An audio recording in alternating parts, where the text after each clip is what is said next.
that, let's deal with sort of a fundamental question of the class, right? You signed up to take an engineering design class. What is engineering design? What do you think engineering design is? If you're an engineer and you're cranking out a design, what are you doing? Solving a problem. Solving a problem. Fantastic. Like, what kind of problem? Any kind of problem. Electrically. My girlfriend broke up with me. I'm just thinking, how can I do to get back? I guess not that Design good, right? circuit. What's that? Circuits. So it has to have circuits. If it doesn't have circuits, you're not touching it. Is that correct? Really? Exactly. You guys are going to be sad and lonely. And unemployed, but whatever. That's fine. I guess you'd like it to be an engineering problem, right? Let me ask you a question. You're going to go out and get a job. If you don't already have a job, you get a job. You've got a fancy new degree, hopefully in what, 6, 8, 9 months, whatever. Woohoo! Suddenly you're a lot more valuable. Okay, so you get a job.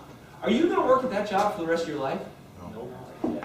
If we had to characterize that job, if we had to give that job a name, would we call that a senior executive job? No. No. What would we call that? Jump off. Entry-level job. Is that a good job to have? If you don't have a job, damn straight it is, right? Yeah. Is that the job you're going to work at for the rest of your life? No. Okay, so what's going to happen if you do a really good job? You'll get promoted. Okay, real quick on this one, guys. When you're promoted, how much work on the circuits do you think you're going to do? Not very many. Little, right? And why? Because you're more valuable than that. You're more valuable than that. What can you do if you're promoted? Manage. And what do managers do outside of being pointy-haired guys that get made fun of in Dilbert cartoons? Make money. Organize. Not organized. They organize, right? And they make sure that stuff gets done, right? They hire, they fire, they set budgets, they do stuff like that. So you're not going to, in all honesty, if you guys do this right, the actual amount of time that you're messing around with wires and circuits and voltages and stuff like that, potentially is a pretty short period of time, right? Assuming you get promoted, you're going to be spending more of your career. How long was that career thing? 45. 45 years. So, let's just play a game here. How long do you guys think you're actually going to be in an entry-level position? 20. It's interesting. You're joking a little bit, but a lot of companies actually have two career paths. One they call the technical career path, and the other they call the management career path. And at some point in time, you're asked to make a decision. Which way would you like to go? And some people are naturally, hey, I want to manage people, I want to run the company, and so they go with that particular path. Some people are like, I love my circuits, right? This is my calling in life. I really don't like managing people, and so they take the technical path. Some companies really the management path is really the way to go, and the technical one's a little bit of a sort of a dead end. Other companies, for example, like Intel and stuff like that, technical path has as much payment and credo as the management path, not a problem whatsoever. But in all honesty, most companies don't have two separate career paths. They really only have one. Do a good job as a technical person. We'll say, congratulations, that project went very well. And by the way, we're going to promote you to manager. So stop doing engineering stuff, which you need to figure out if you're comfortable with. Right? You can always turn down promotions. There's no problems with that. But your career will sort of stall at that point in time. All right, so let's get back to this engineering design thing. So this breaks it, you can define it however you want. This breaks it down into three basic parts. So let's take a look at it. Engineering design is the process of devising a system, a component, or a process to meet desired needs. What seems to be missing from that? I don't see the word circuit there at all. What do you think? Think they screwed up? Forgot to put it in there? Or maybe design's a little bigger than a circuit. What? What are they talking about? Devising a system or a process? Does that seem like something you can reach out and touch? No. So, that's the point I want to make here. So engineering design, yeah, sometimes it can be designing a circuit, okay? But engineering design is actually a lot bigger than that. It's coming up with a way to do something. Okay? You are solving a problem, but there's all sorts of problems that need to be solved, and there's all sorts of problems that need to be solved by engineers. So engineering design is a little bit bigger than just saying, I'm just expecting to crank out a circuit, right? It can be solving, production problems, all sorts of stuff like that.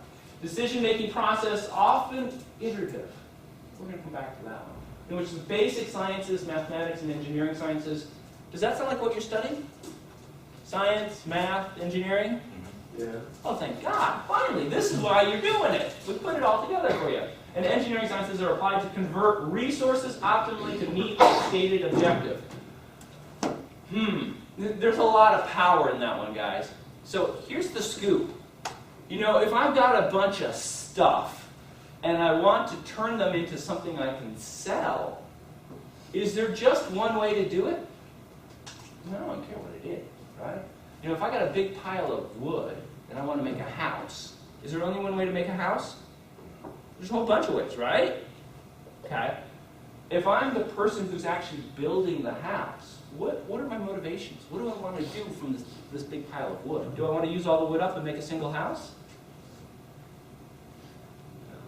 What do I want to do? Do I want to stretch that wood out and make as many houses as possible? Right?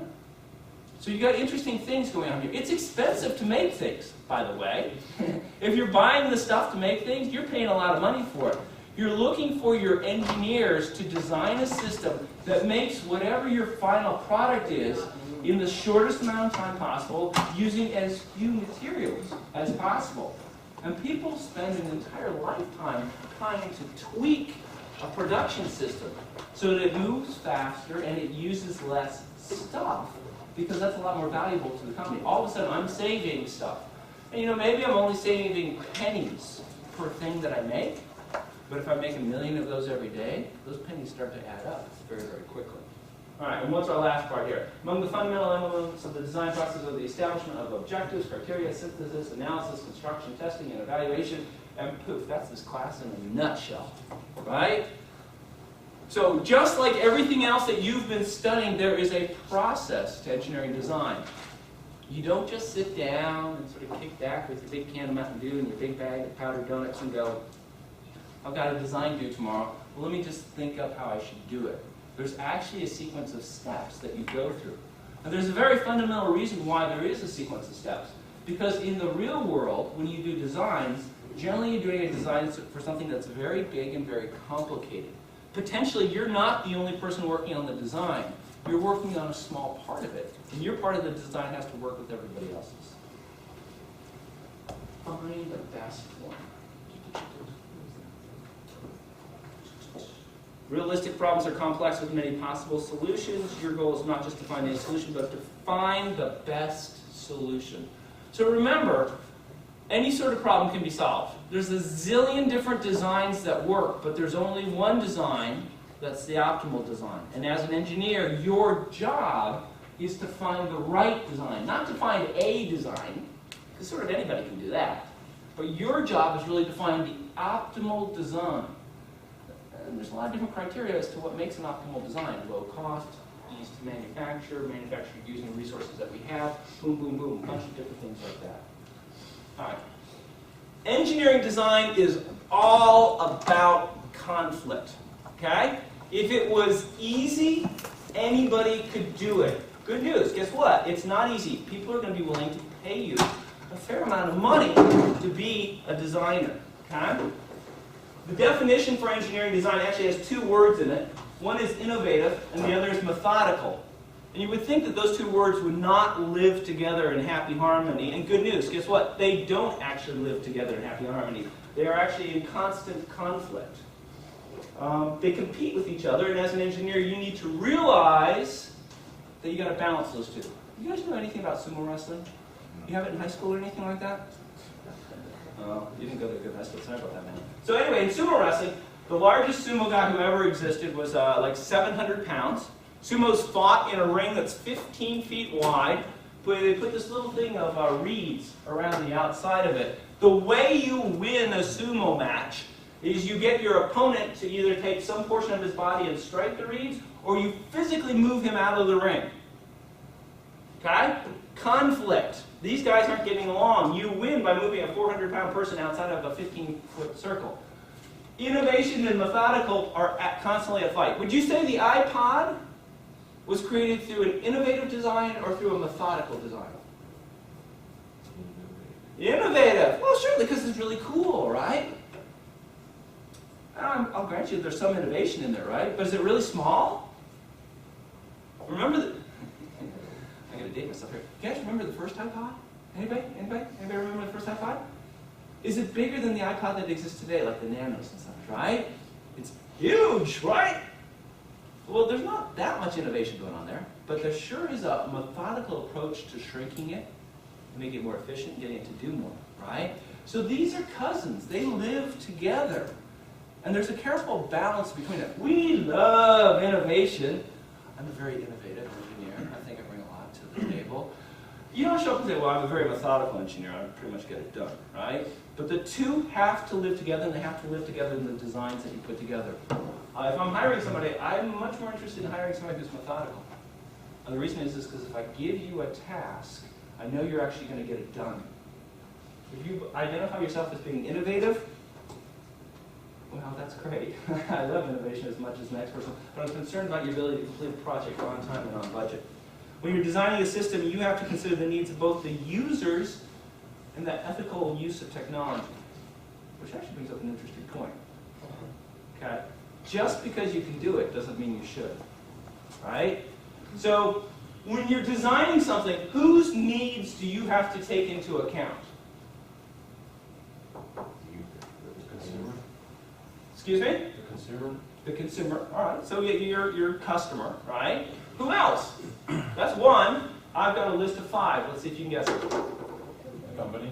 Company, or whoever's employing you, right? So, if somebody's asking you to make the design, they've got to have some criteria, right? Who else? People who will impact. Right? Let's call that society at large, right? Look, I made the greatest suitcase bomb. Fantastic. We can sell lots of them by Christmas, right? Okay, so that's an issue. And who else? One more. Yourself. There you go. Congratulations. Yes, right? So you are putting a portion of yourself into your design. It had better be an exciting, challenging design. It had better be the best design that you can do. Otherwise, you're not going to want to do it for very long, right? You're going to get bored, dissatisfied, and need to move on to something else. When you're creating any design, you need to consider the needs of the users, and also ethically what they're going to do with whatever you design, right? You're the creator, but somebody's going to use what you created to go do something. The question is can you live with that?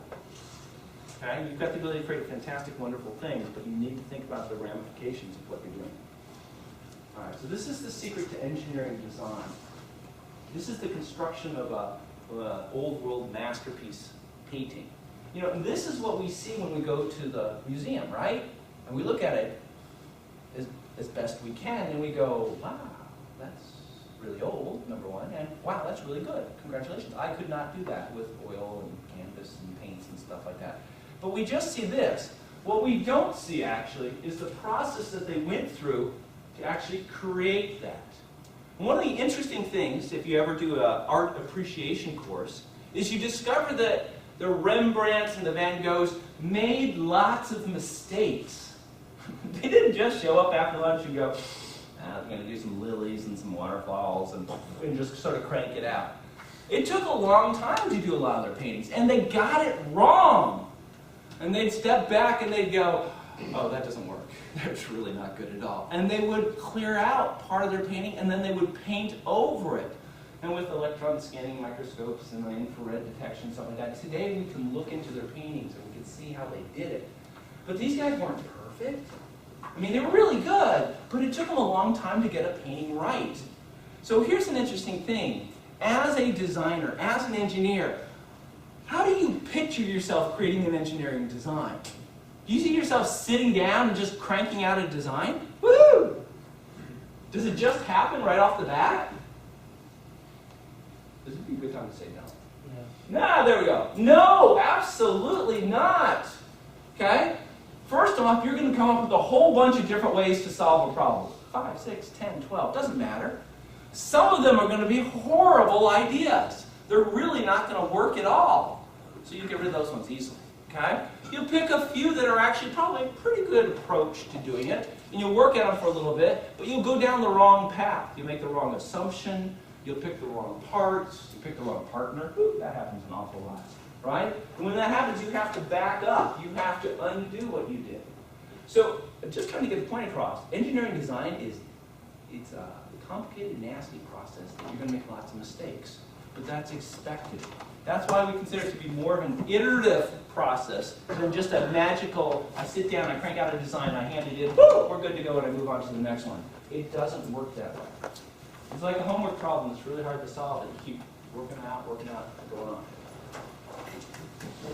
You're going to revisit it, you're going to revisit the deliverables, and you're going to make updates. You'll go back and study the problem, you'll understand it a little bit more, you'll understand the requirements and the constraints. You will become smarter as you go along. You will create your own old world masterpieces, but you will have mistakes, and you will have to back up, and you'll have to reevaluate parts of the process. It doesn't just magically fall out. There's not a magic formula that you follow to create an engineering design. Many different solutions. So I think you guys are probably highly aware of this. Unfortunately, the problems that you have in your books, the problems that you have on your tests, they pretty much have one solution, right? You either get the answer right or wrong. And there's pretty much one way to work it out. But unfortunately, in the real world, things don't work out that way at all. Every problem has multiple solutions. Every solution is different in some way. I could create an iPod. It would be horribly ugly. It would be about this big. It would take a car battery to run, right? It'd probably have like just a PC inside of it. Every solution can have different, can be different in terms of cost, in terms of size, in terms of power usage, and the list goes on, right? So there's not just one solution. When we're talking about engineering design, it's not the design. It is a design, one of many different designs. You're going to have to evaluate multiple designs in order to determine which one is best.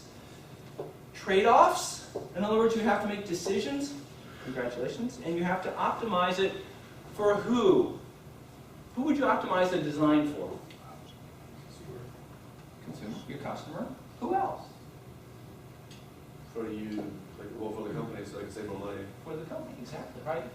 Yeah, you know, there's a whole branch of economics that deals with exactly that problem. You know, if I can get a product that's good enough for the consumer, at that point in time, I'm like, fantastic, and then I start to optimize it for the company, right? If you're willing to buy it, now I got to figure out what I can do to take cost out of that product, so that my company can actually make it cheaper, easier, quicker, faster, because we're competing with other companies that are actually making that. All right, so what goes into a design? Okay, so this is what you bring to the table. Sound judgment, okay? You need to be able to take an idea from a concept to the actual final realization of the system.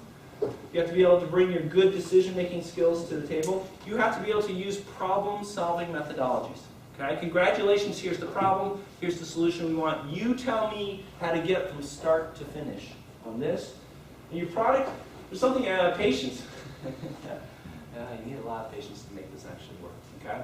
There's a whole other field that takes this and takes it up to the next level called product realization, which is how you actually make a product, but it includes a whole bunch of different things such as market research, financial planning, product pricing, stuff like that. We won't cover it in this course, but if you ever go on to get an MBA, that's exactly what engineering design would lead into. Okay? A design is a great way to make a product. If you want to actually go ahead and sell a product and make it a success, there's a whole bunch of other things that you also have to bring to the table. Design example. All right, so let's. How if we create a design? Our first design that we're making together. Okay, just take a brief moment. Relish it, relish it, relish it. Okay, pow. All right, congratulations. You've decided that you want to grab some dinner and you want to go see a movie. Okay, two things that you'd like to accomplish. You have some constraints. What are your constraints in that particular scenario? What things are going to limit you? You're not Donald Trump. You're not Richard Branson. And oh, by the way, you've got obligations and restrictions on your life. So what are your constraints on designing a solution to meet your dinner and movie plans? Money. That's exactly right. What else we got? Transportation. Transportation's an issue. What else? What kind of food you want? What's that? What kind of food you want? Your personal taste. Excellent. What else? Time. Huge one. What else? That's exactly. I don't like tie. Okay. What else? You got when you're like legally leaving the house. Oh,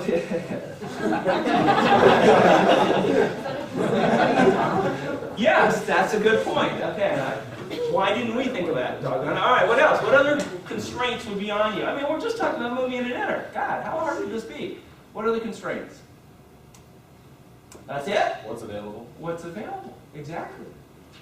And I guess something else would be whether or not it's a holiday, right? Once upon back in the day, before we had kids, my wife and I decided to, on Thanksgiving, screw it, let's just go out and grab some food. I didn't know McDonald's actually closed. But yeah, everything was closed on the McDonald's, man. Yeah, on Thanksgiving Day. We went from restaurant to restaurant, they were all shuttered. There was nothing open. We may have actually ended up at a gas station doing some stuff, so that's pretty sad. All right, so great. So those are the constraints on the system. Dinner and a movie, what are your options? How could you solve this problem? How could you have dinner and see a movie? Where could you have dinner? A restaurant. At a restaurant, okay, that's one. Where else could you have dinner? At home. Where else could you have dinner? Your parents' house. Yes, as long as the ankle bracelet thing isn't holding you back. Okay, what else? Got another option? The theater. At the theater. Not really the most nutritious dinner ever made. Yes, I would like the hot buttered popcorn. Yeah. Fabulous. Okay, so you got at least 3 options there. Okay? So you've got all these things laid out on the table, right? So we've determined we've got a time issue, we've got a cost issue, we've got a location, we've got your personal taste. Those are all the issues. We've identified that there's at least 3 different solutions, right? Eat at home, eat at a restaurant, or maybe just combine it all and eat at the movie theater. Fantastic. All right? So my question to you guys is, given all these constraints, if you were going to go see a movie and have dinner tonight, how would you solve that? What would your solution to this problem be? On a date, first. Fine, let's consider that another criteria. Well, I mean, What's the cheapest? well, people that had restaurants actually buy like land around movie theaters, so locations. I'm just saying tonight.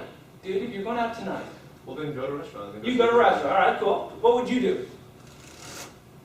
Restaurant. Restaurant, okay. You? Restaurant. Yeah. I mean, you got issues, okay? I get invited. He's a black sheep. A friend's place, and they go say, all right. So, that's cool. Would anybody eat at home? There we go. Yeah, we got some economic feel. All right, okay. Would anybody actually eat at the movie theater? No. It's okay, man. It's cool. It's cool. I've done it. It's all good. And I don't want to brag or anything like that, but if you guys haven't been to a movie lately, they have free refills on the popcorn. So I'm just saying, you can make this work out to be a full. All right.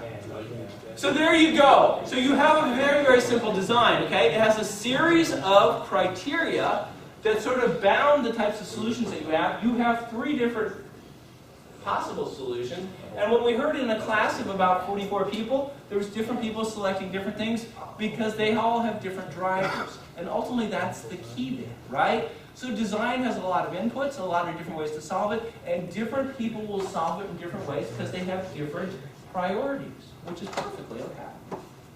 All right, so let's talk about something that's probably a little bit near and dear to your heart. Circuit design. Since you love circuits, let's talk about designing circuits. VLSI has been around for a long time. We've all seen these particular pictures and gone, ooh, that's very cool. I'd like to be able to make those. VLSI is a very niche-y sort of thing, okay? They've been building integrated circuits for a long time. They know how to do it, and they know the process associated with it. So they don't just start out with a big blank sheet of paper and go, well, how should we think about building a circuit, okay? They have a process. They create specifications. There's a system architecture, logic design, circuit design, and layout. Can you see what's going on here?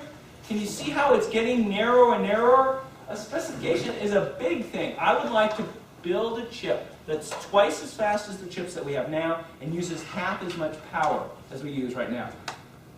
I love writing paragraphs. That's fantastic. Man, down here somebody's doing a circuit design going, oh my God, that's impossible, right? All right, so when you're designing circuits, this is all great, this is all fine. There are constraints, even if you're working for Intel or somebody who has deep, deep pockets. You have constraints when you're actually building this circuit, okay? A huge one is power usage. And power usage isn't even the big deal. Heat dissipation. Anyone opened up a desktop PC in the last couple of years? Can you see the CPU? When you look into the PC, can you see the CPU? No. The answer is no. Why can you not see the CPU? There's a heat sink on it. It's got a big fan! Forget heat sinks. Heat sinks are fine, but they're pretty passive, right? But a fan, and that's the thing that makes the noise, right? Okay, if that fan stops working, you're cooking a $200 chip very quickly. All right, process variation. These chips are on such a small level that, actually, here's the interesting thing. in a plant in Japan, all before all that earthquake, tsunami sort of stuff like that went on. They had a brownout. What's a brownout? Power usage exceeds the power that can be supplied. Well, that's very fancy, but yeah. So it almost lost power, right? It wasn't a blackout, so they didn't actually lose power. Basically, they dropped, almost lost it, and then it came back. We have it here all the time. We live in Florida, right? You always have brownout. Just stuff happens. Things flicker in the house or the apartment or what have you. They had a brownout, and it threw the chip factories off. Okay, it screwed them all up. So, like production of the dynamic RAM chips, the DRAM chips, was screwed up for a month because all the machines got out of sync. And all the wafers that they were running through at the moment that they had the brownout, they were all screwed up and basically had to be junked. It was huge. Okay. And so, just something as simple as that can screw up the process rules. Tight design rules. So, chips have gotten a little bit bigger over the last few years as far as the actual physical size, but not an awful lot. But they've packed more and more transistors on these things. There's like 1 billion transistors on the i5 or i7 Intel chips. Okay? Stricter design rules. So they're down to, what's the size on the chip these days? What's the etching size? 32 nanometers. It's actually lower than that. 22 and a half. Yeah, it's really, and it's down, they're hitting the end of physics, right? For X-ray lithography or whatever the hell they use. But as you get tighter and tighter, it's easier and easier to have the machines that are making it struggle. Do you think they have to work that into the design? As you pack more functionality, we only have so much oceanfront real estate that we can sell on this stuff. All right? Timing. Oh, yes. So there's something called clock skew. So if you have your time source here and you're using it over here, you can start to skew as you go over the chip. That's becoming a huge issue. And the other issue actually comes down to physics. They're getting a lot of current leakage, right? Because it's so close together, the electrons just can't stay in the channel. They start jumping over to other stuff, which makes zeros and ones switch state, which basically is really bad. All right. So they're at a very high level. We're on top of the mountain at this point in time. Very high level. You can take engineering design and break it down into 2 types of design. The very first type of design is called prescriptive design. Okay? Very simple. Identify problems and needs, for example. After I do that, I determine my requirements. Then I move on to a conditional one. It says, hey, do I have my requirements? Do they all satisfy the needs? Oh, nope, they don't. Go back. I go back here, keep determining the requirements. I'll keep doing that. When I finally get it to go, I go on that. What does this look like to you? What does this remind you of? Control system. A control system. Yes. What else? A flowchart, right? Almost looks like a computer program. The world's simplest computer program, right? Is there a lot of innovation going on here? Not really. It's pretty much a way you do something, okay? It's pre-known. All right. Maybe an example. Drive the concept of prescriptive design home. I hate to do this to you guys. I know it's early, I know you're hungry. Biscuits. Anybody ever had really good biscuits? I'm not talking KFC here. I'm talking good biscuits. I'm seeing a few. Yeah, I'm seeing a few hands. All right. How do you make a biscuit? Grandma. Grandma has a biscuit. Anybody know? Flour. Flour. That's important. What else? Water. Water. That seems important. What else? Heat. Yeast. Heat. Heat. Yes. No yeast. What else? Butter. Butter. Lots and lots of butter. Okay. What else? Salt. Salt. Fantastic. Top it with gravy. Yeah. That's later on. Okay, so let's say flour, sugar. I think we talked about baking powder. Didn't hear that from anybody, but that's okay. Salt, lots and lots of butter, and a little bit of milk there. Now, what's interesting is when I got out of school, I had a roommate who was from the deep south. Made the best biscuits. Pretty much, you'd have one of these, life is over. They were just fantastic. And I didn't know what his secret was. He wasn't really sharing. But one day I was in the kitchen when he was making the biscuits. I found out what his secret was. When he made bacon, he saved all the bacon grease. Stay with me on this one, okay? And then when he was making the biscuits, that's what he used to do the biscuits. And once you know, you're like, oh, that's sort of nasty. Did that stop me from having the biscuits? No, because they were really, really, really good. All right, so great. We've got these ingredients. Remember, we're talking about prescriptive design here. What do I do with these ingredients? They're on the table in front of me. I want to have biscuits. Help me out. What am I going to do here? Mix them. Mix them. Fabulous. I take all these, put it in a bowl, mix it up, and then what? Stick it in the oven for a while? Woohoo! I got something, but it ain't pretty, I'll tell you that much. That's it? We need directions. I need some directions. Well, why don't you give me some directions? I mean, I got, what, 6 things here? Tell me, what should I do? You know, Gordon Ramsay's going to come in here.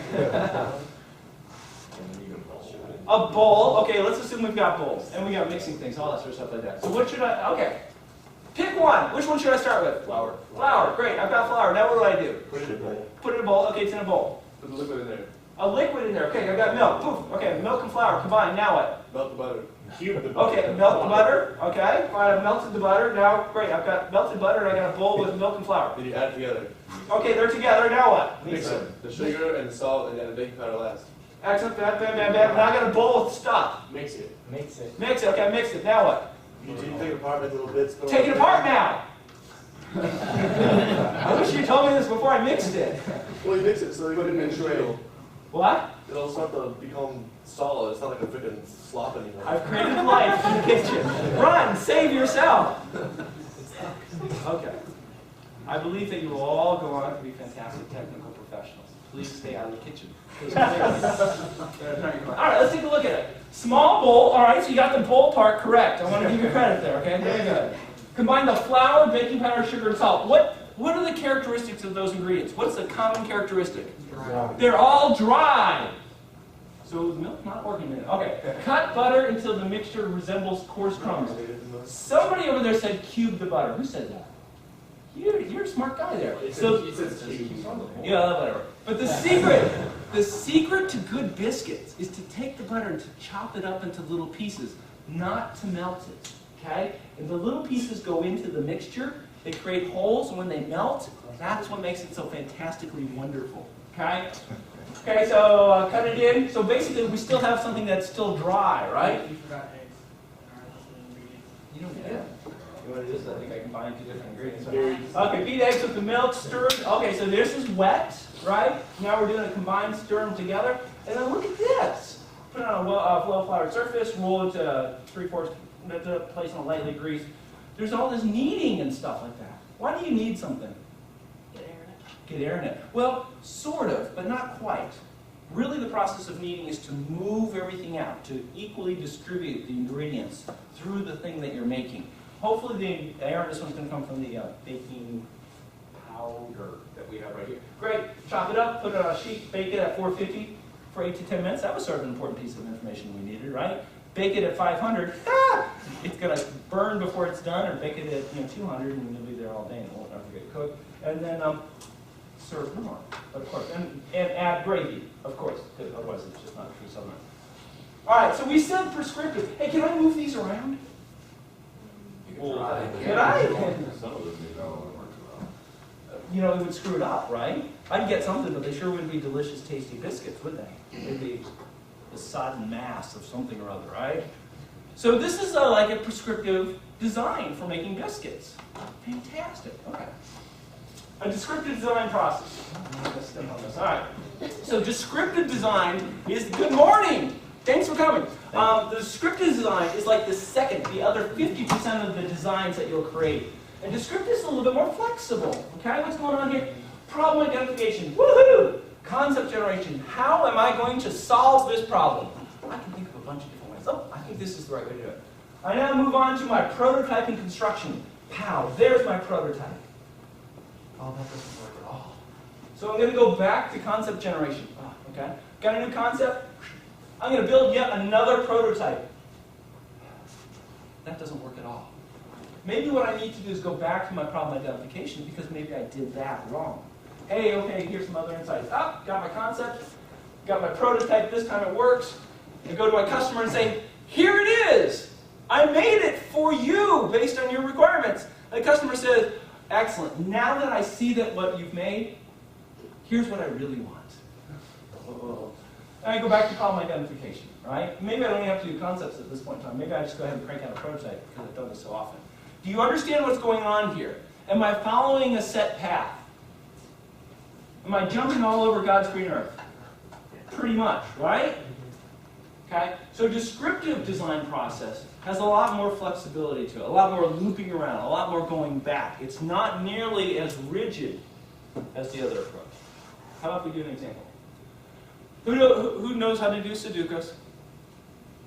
That's about it. Okay, so Sudokus are very addictive logic problems. So here's the way it works, okay? In this particular extraordinarily small example, you're going to put the digits 1 through 4 in every row once. So 1, 1, 1, 2, 1, 3, 1, 4. And then you're going to put every digit 1 through 4 in a column. That sound like a fair deal? So let's see, how would we start this? So I have a 1 here, a 2 here, a 3 here. What's missing?